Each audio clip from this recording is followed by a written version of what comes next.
All right, friends, to make the background or the building or the wall that your graffiti is going to be mounted on, all I did was I went outside, actually peeled a black crayon, and then I went outside and I looked around where I'm living right now, and I took a piece of paper and I put it up against the wall and I rubbed the crayon on it, and I tried it also on the sidewalk, so I wanted to see what it looked like. So I can't really take my camera out, so I'm just going to show you what I'm doing. So I'll use this for a background, or to rub. So I put that down, put your paper on top of it, and just hold your crayon and rub over it and see what kind of, ooh, I kind of like that. It looks like a brick wall. Maybe I'll use this piece. And just lightly and gently rub your crayon over it.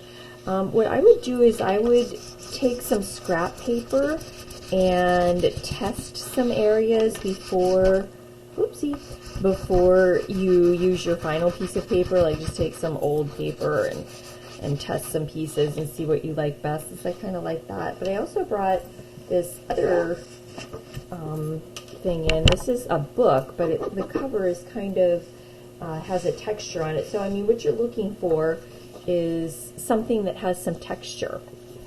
And then just rub your crayon sideways lightly on it and see what happens. Okay, so this texture is not quite as interesting as the other texture. Remember, texture is an element of art.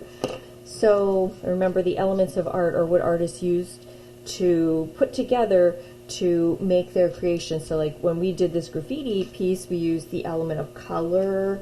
When we decided what color to use, I'm looking for my final piece here, I don't know where it is.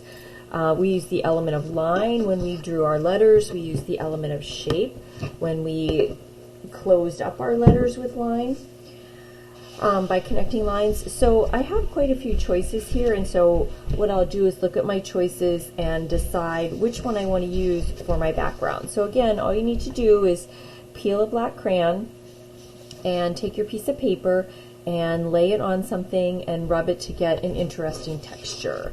So, and try a couple of them. See what you come up with and see what you like the best.